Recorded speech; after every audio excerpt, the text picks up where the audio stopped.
24-inch LVLs up above where the garage doors are going. Hi, babe. I don't care. Get back. I don't care what kind of snake it is. But it's a fox snake. Get out of here. You guys think this is funny? Get out of here. It's cute. He's just a baby. Get that thing out. Amber! I want him. You want him? Yeah. Where do you want him? I'm 6'1", 250, and I'm absolutely scared to death of snakes. Don't judge me. Let's try this again.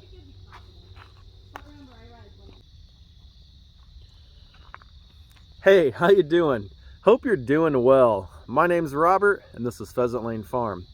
Let's try this again, because my wife almost gave me a heart attack with a snake. Didn't see her sneaking up behind me like that. So, this is going to be part 2 of the barn build. They started the barn a little over a week ago. They started last Monday. They got all the holes dug, started setting permacolumns. Tuesday, finished setting the permacolumns and started installing all the headers. They got rained out Wednesday, Thursday, Friday. Yesterday was Monday. They came back here. They finished the headers, did some other odds and ends, started hanging trusses. Today, they finished hanging trusses and got all the purlins up. So, the guys that are building my barn, they're not guys that do this all the time. The one guy used to own a company that did barns and stuff like this. He's kind of retired out of it, pretty much agreed to do this for me as a favor, just extremely happy that he even said he would build our barn. So he's got some help that kind of comes with him, kind of changes on the day. His father has been here every day helping. One of the other guys was here all last week and yesterday. They're starting harvest here in Northern Ohio. So that guy couldn't come today. They're hauling beans in. Him and his brothers own a farm. So today I recruited a friend of mine. My dad came out, helped do a little bit of stuff. And tomorrow, I don't know who's going to be here. But everything on this barn, like I said in the last video, is so precise. Everything's well within a 1/16 of an inch on a barn that's 30 by 80. I am super, super impressed with that. But got all the purlins up today, got the headers up. Yesterday they actually did the 2 LVLs, which are going above my 14-foot garage doors, 14-foot wide, I should say. Had to make a little bit of adjustment because in the middle of it, I said, hey, if we can go up another foot, let's bump this bad boy up to 13 feet tall. So that's the only thing that needed an adjustment was the LVLs. Not a big deal. Could raise the whole barn a foot for another $143 in material costs. Not a bad deal. Another thing I want to talk about real quick on material costs is when we sat down and spoke with the supplier where all this stuff came from, a small family-owned lumberyard supplier here close to us. Told them what everything was, asked them, hey, do you want me to write you a check? How do you guys want cash? What do you want for all this material? And they said, you don't pay until the day it's delivered. We'll send you a bill. If prices go down, then you save some money. I was kind of skeptical, like, yeah, all right. What company is going to sell something at a discount once they've already paid high prices for it? But yeah, that's exactly what happened. I got the first bill today for the material list. For the trusses, all the wood, the permacolumns, the concrete, a lot of the screws that we ordered through them. And I saved $2,000. It was $2,000 less than the quote. Now, tomorrow the steel gets delivered, and we all know steel prices are crazy right now, so I'm sure that the steel is probably going to be what they quoted me for, and I'm perfectly fine with that. They said if they got another notice that steel was going up, they were going to go ahead and order my steel. That way I'd be locked in at the current pricing. So very thankful for that. I know a lot of guys deal with the big boxes or their big supplier houses. You deal with some of these smaller family-owned dealers, they can get you the stuff you need. And the truss manufacturer on this did a fantastic job. We went with permacolumns. You can't go wrong. I wanted this building to last. Like I said last time, everything in this building is screwed together. I think it cost me about another $750 above what nails would cost, but every single thing on this barn is screwed. There's X bracing in the trusses. We don't have to worry about anything. if you ever have to change something or move something, I'd rather deal with a screw than digging a nail out with a crowbar. But extremely excited.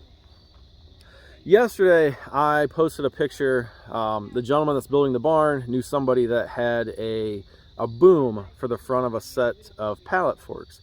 We weren't sure if they were like skid steer quick attach or they're hooked on your pallet forks. We weren't sure, but I didn't have to go rent one, so that was nice. That boom is pretty awesome. As we sit right now, this barn is going to have 13-foot sidewalls at finished grade. Right now we're a foot below finished grade. So as of right now, this barn has 14-foot sidewalls. Excuse me. 14-foot sidewalls. The trusses are about 6 foot tall, so that's 20 feet. And with my Kubota L3901, they were able to get the trusses up about an extra foot of clearance, and we hauled all the trusses in from this end. They were all stacked right over here where there's nothing now. Drove the tractor right in and just boom, boom, boom, set all those trusses. The trusses are on 4-foot centers. I know for agricultural buildings, a lot of people don't do that. The gentleman that's building my barn's been doing it a long time. He's also a building inspector. And he goes, you know what? You can't win over gravity, over the longevity of a building. So he really won't build anything unless there's 4-foot trusses. And I said, hey, I'm perfectly fine with that. I'd rather have this thing stay here long after I'm gone than have something that's 20, 30 years old and starts having issues. So I believe this building will be here for a very long time. Especially knowing that there's no wood touching the ground. All the perma columns are concrete with the laminated columns bolted on top. So not worried about that at all. But I posted a picture on one of the Kubota Facebook groups last night. I've noticed some guys saying, you know, anybody have any plans for a boom or something that fits on the front of this tractor? So I will upload a bunch of pictures, some of the video from it here in this video, like I always do. It's hard for me to get footage during the day while they're building this thing. I'm kind of in and out. I'm trying to help as much as I can, even if it's just move sawhorses, do stuff like that, move stuff with the tractor, trying to make things efficient as possible. But not really setting stuff up. I wish I would have got a time lapse of the rafters, or the trusses, excuse me, going up, but that just did not happen. So hopefully you guys will bear with me. It's just been crazy around here anytime there's a big project going on in life in general. Had to bust out the quarter zip tonight. It is freezing out here. It's been so hot. Last week it was in the mid 90s, and then it cooled off down to, I think a couple nights got into the 40s last week. So fall is definitely here, and I don't know if you can see that beautiful Ohio sunset over there, but couldn't ask for a better day. So just want to do an update video on that. I can't think of any other changes we made. Like I said, the metal comes tomorrow. Our wainscoting comes tomorrow. Wainscoting, depending who you talk to. What else comes tomorrow? I'm not sure, to be honest. I know the metal's supposed to come. The roof, or the wall metal, is not coming yet. In case I make any more changes with that. Every day I talk to him about, hey, the plans that this barn is going to be used for, so we can make a little tweaks and adjustments along the way. For instance, this barn is going to be cut in half with that wall right there. So there's a 30 by 40. You can kind of see it. The enclosed part has the girts on it right now. This other end is a open side. I've already talked to a company out of Iowa who makes the convertible side curtains. Man, excuse me. We're gonna get those ordered once I know how high my stall walls are going on the inside.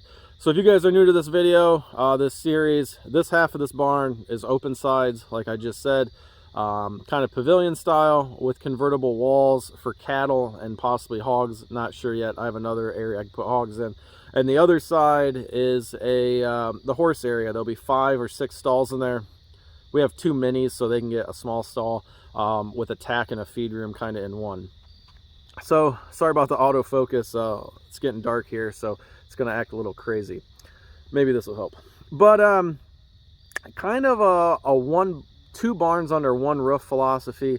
saved us some money. I've never personally seen a barn like this. The builder who's built a ton of them said he's never built a barn quite like this.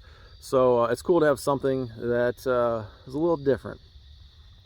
My wife today, I tasked her with finding the cupola she likes. So I don't know if we're gonna put 2 smaller ones, 1 larger one.